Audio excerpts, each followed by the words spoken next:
And our homemade kraut right here. It's good. Good for you. That's actually true.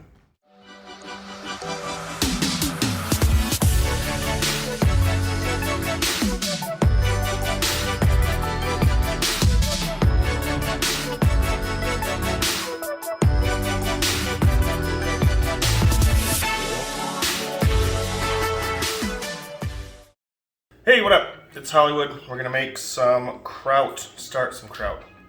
First we have the whole cabbage. I quartered it, took off the yucky, bruised, dirty outer leaves, and took out the core. Now,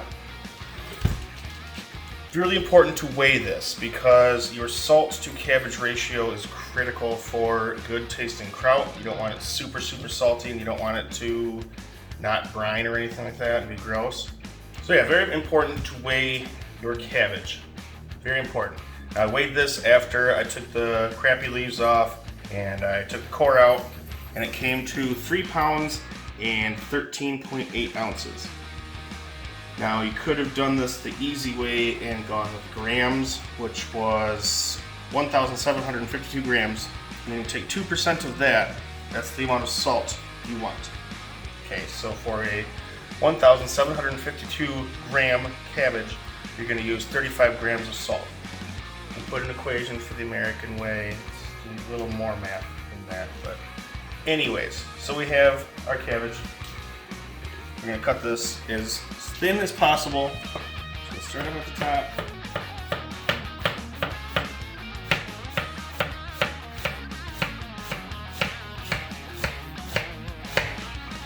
Alright, so we're looking at about 1/4 of an inch, 1/8 of an inch.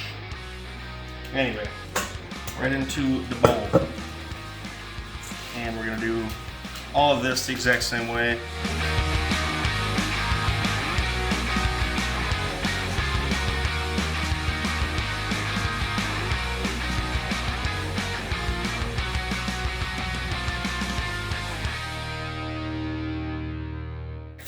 Forget to spill some.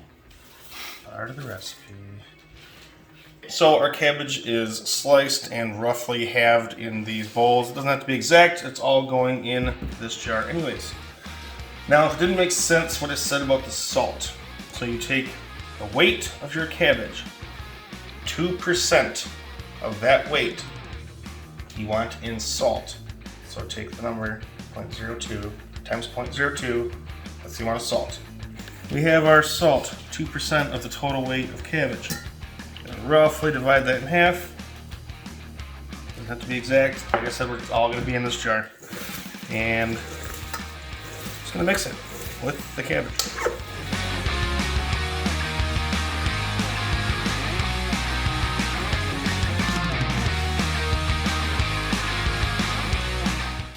Also, note, my hands have been washed in between everything we're doing with this because you don't want anything to contaminate the slaw. My hands have been clean the whole time. Anyway, salt's mixed in pretty well. We are literally going to let this sit and occasionally mix it again every, 5-10 minutes. But we're going to let this sit for about an hour. That will get the juices flowing, start extracting the juice liquids out of the cabbage, and get the process started. So, we wait. Okay, so it's been about an hour. As you can see, there is quite a difference. Juice liquid is coming out of the cabbage, as you can see there. All from that salt. That's good. It's a good thing. Now, I have here a 1-gallon fermenter jar that I got for Christmas from Ma. Thanks, Mom. Great gift. So, it's imperative that this is clean, sanitized. You can use bleach, alcohol, whatever you need to do, rinse it out, let it air dry. Imperative that it's clean and sanitized. So, we're going to start by taking our cabbage and smashing it. As you can see, liquid is coming out. This is a good thing. This releases carbohydrates in the cabbage, which the lactobacteria, I don't know how to say that word, we'll figure it out. Lactobacillia? Yeah. Yeah. Yeah. Lactobacillia feeds off of that. So, we are literally just going to crush this with our hands.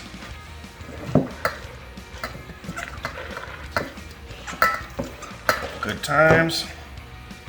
Same thing for this half. Real juicy. That's good.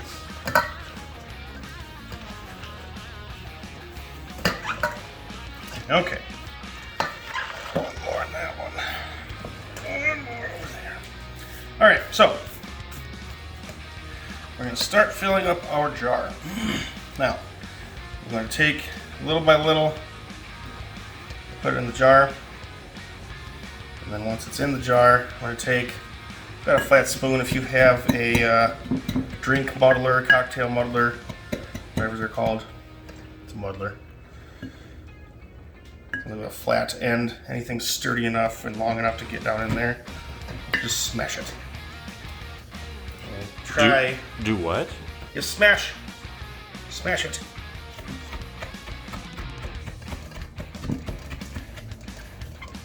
More smashed, the better.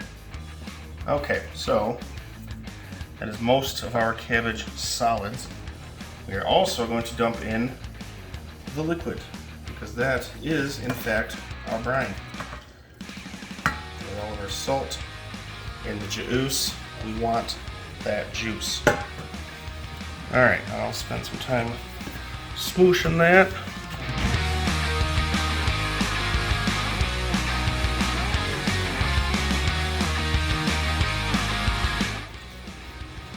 Smash.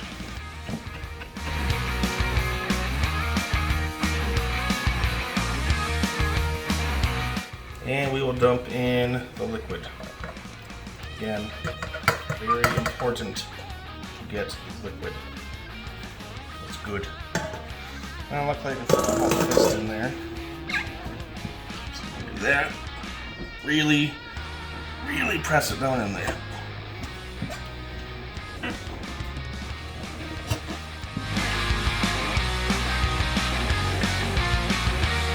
Okay, now that looks pretty darn good.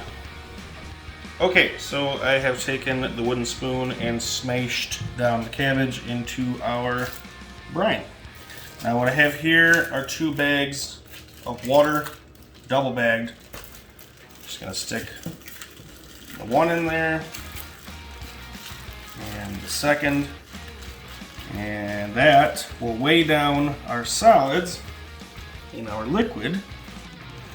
As you can see, the whole thing is submerged. Obviously we double bag that, so if one of the bags leaks, it will completely ruin the entire batch. Now, once again, sanitized equipment. This whole area's been sanitized. Not being clean will kill you on this. So, we'll put on our airlock. You can see the water. Lets gas out, but not back in. Take a label, slap her on there. Sauerkraut, today's date. We're going to put it in a dark area, room temp. Okay, we are back 19 days later with the sauerkraut. There's not any visible signs of mold or anything yucky. So we're going to try this bad boy. I've been tasting it every couple days. After 2 weeks, I just didn't have enough funk on it yet. Good funk, there it is. And you'll see when I take the bags out, it'll have like a white slimy nest to it. A little bit of that right there. A little bit of that. That's alright. That's normal for the lacto fermentation. So we're gonna get up in there. Lactobacillus. Yeah. Basilicus? Basilicus? It doesn't smell like rotten. It doesn't smell off at all. It smells like sauerkraut. Yeah, there's some more of that. The white right there. It's not like, it's not bad. Yes, it smells sweet. So let's give her a shot. Just so everybody knows, I'm not a fan of sauerkraut, but Here it goes. It's good. It's really good. It's not the super briny kind you get from the store in a jar. It's freaking good. New update. I am now a fan of sauerkraut. Yeah, it's not bad. Yeah, that's good. And that'll keep in your fridge for like a month. I mean, heck, it's almost been a month fermenting. So, yeah, neat. Real easy. You know? Steve, stop making things that I like. No. Okay.